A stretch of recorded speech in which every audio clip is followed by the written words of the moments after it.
എന്തോ അരുതാത്ത ആഹാരം കഴിച്ചിട്ടുണ്ടോ? ഏയ് ഇത് അരുതാത്ത ആഹാരം കഴിച്ചൊന്നുമല്ല. ഭദ്രേട്ടനൊരു അച്ഛനാവാൻ പോവാ. സത്യം? സത്യം. ഇപ്പൊ ജെസിയും കുട്ടിയും തിരിച്ചു കിട്ടിയില്ലേ? ഇനി താമസിക്കാൻ പറ്റില്ല. രജിസ്റ്റർ മാരേജ് ഉടനെ നടത്തണം. സമൂഹത്തിനും നിയമത്തിനും മുമ്പിൽ എനിക്കും ഒരു ബലം വേണം. അതുകൊണ്ട് അടുത്ത ദിവസം തന്നെ നടത്തണം.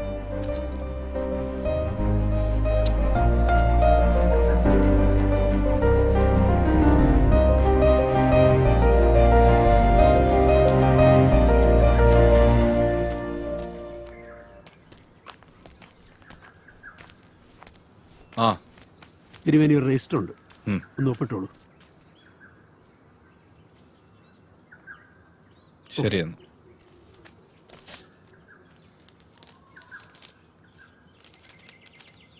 പ്രിയപ്പെട്ട അമ്മാവന് വധുവരന്മാർക്ക് എൻ്റെ അഭിനന്ദനം. ജയശ്രീക്ക് അവൾ ആഗ്രഹിച്ചതുപോലെ ഒരു ജീവിതം കൊടുക്കാൻ എനിക്കായില്ല. അമ്മാവനെ പിരിഞ്ഞതിലുള്ള ദുഃഖം മാത്രമേ അമ്മയ്ക്കുള്ളൂ. അമ്മ എൻ്റെ അടുത്തുണ്ട്. അമ്മാവിൻ്റെ എല്ലാ തെറ്റുകളും അമ്മ ക്ഷമിച്ചു കഴിഞ്ഞു. അമ്മാവിൻ്റെ സന്തോഷമാണ് എൻ്റെയും അമ്മയുടെയും സന്തോഷം. അടുത്ത അവധിക്ക് ഞാനും അമ്മയും ഇല്ലത്തേക്ക് വരും.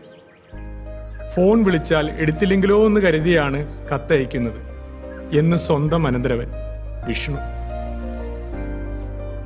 എങ്ങനെയുണ്ട് ചേച്ചി ഞാൻ പറഞ്ഞത്? എന്റെ ചേച്ചി തിരിച്ചു വരും ഞാൻ പറഞ്ഞില്ലേ?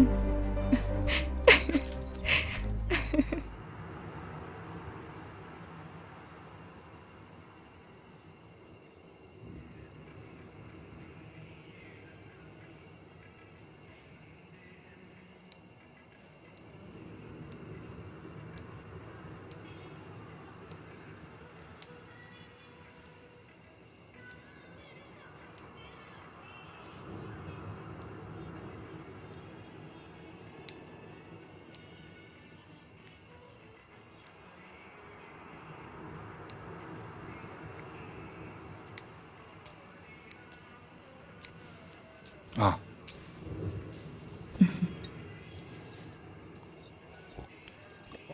നമ്മൾ നാളെ 11 മണിക്ക് രജിസ്റ്റർ ഓഫീസിൽ എത്തണമെന്നാണ് രജിസ്ട്രാർ പറഞ്ഞിരിക്കുന്നത്.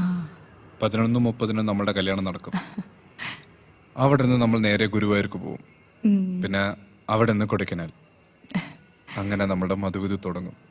അതെ ഏട്ടാ, മുല്ലപ്പൂ വാങ്ങിച്ചോ? അയ്യോ, അത് ഞാൻ കടയിൽ വെച്ച് മറന്നുപോയി. ആ കട അടയ്ക്കണതിന് മുമ്പ് ഞാൻ പോയി പെട്ടെന്ന് എടുത്തിട്ട് വരാം. അയ്യോ, ഇനി രാത്രി പോകേണ്ട ആവശ്യമില്ല. നീ പേടിക്കണ്ട, ഞാൻ പോയിട്ട് വരാം.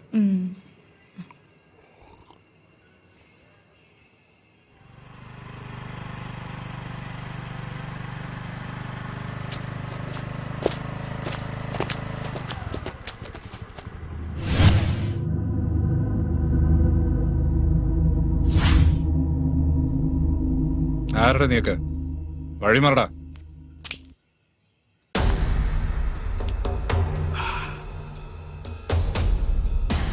ഭദ്ര, നീ അവരോട് കളിക്കാൻ നിൽക്കണ്ടേ? നമ്മുടെ പിള്ളേരാ. കുറിപ്പ് പ്രതികാരം തീർക്കുള്ള സമയമല്ല അത്.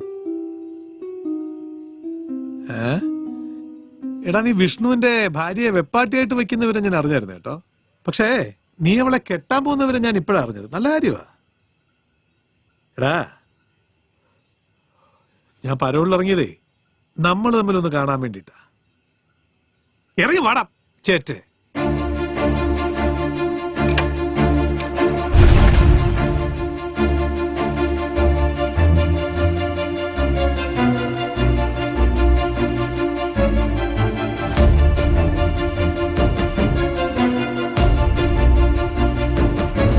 തല്ലി കൊല്ലണം.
ബിലാൽ എന്റെ കൺമുമ്പിൽ വന്നാൽ ഇല്ല. വെട്ടിക്കേറിക്കളയും ഞാൻ.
പാപ്പച്ചേ, ആ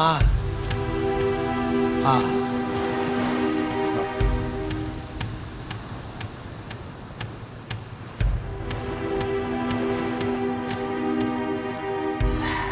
എടോ, താൻ എന്തിനാ ഇതിനിടയ്ക്ക് ഒരു കൊലപാതകം കൊണ്ട് ഉണ്ടാക്കാൻ പോയത്? എങ്ങനെയെങ്കിലും ഒന്നിൽ നിന്നൊന്ന് കഴിച്ചിലാക്കാൻ നോക്കുമ്പോഴാണോ വേറെ നമ്മൾ ഉണ്ടാക്കി വെക്കുന്നത്? ഓ അത് ശരി. പാപ്പച്ചായനെ കുറ്റപ്പെടുത്തുകയല്ലേ? അവൻ ഒറ്റ കൊടുത്തോണ്ടല്ലേ പാപ്പച്ചായനെ പോലീസ് പിടിച്ചത്. അതുകൊണ്ട് തന്നെ അവനെ കൊല്ലണമെന്ന് പാപ്പച്ചായ തന്നെയല്ലേ എന്നോട് പറഞ്ഞത്. എന്നിട്ടിപ്പോ ആ ശരി ശരി, അതൊക്കെ പോട്ടെ. ഇനി എന്താ തന്റെ പ്ലാൻ? നാളെ പരോള് തീരുക. ഞാനവിടെ ഹാജരാവേണ്ടതാ. ഞാൻ പോകത്തില്ല. ആരും കാണാത്ത സുരക്ഷിതമായ ഒരു സ്ഥലത്തോട്ട് പാപ്പച്ചായൻ തന്നെ എന്നെ ഒന്ന് മാറ്റണം. അതിനാണല്ലോ ഞാൻ ഇങ്ങോട്ട് വന്നേക്കണത്. അതെ, ആരും കണ്ടുപിടിക്കാത്തൊരു സുരക്ഷിതമായ സ്ഥലത്തോട്ട് നിന്നെ ഞാൻ അങ്ങോട്ട് വിട്ടേക്കാം. പാപ്പച്ചായ, എടാവേ, നിന്നെ വെച്ചോണ്ടിരുന്ന എനിക്ക് കൂടെ അപകടമാ. അതാ, അത് മാത്രമല്ല, ഒരു പ്രയോജനമില്ലാതെ നിന്നെ തീറ്റി പോറ്റാന് ഒരുപാട് പണച്ചെലവാ. അതുകൊണ്ട് സോറി.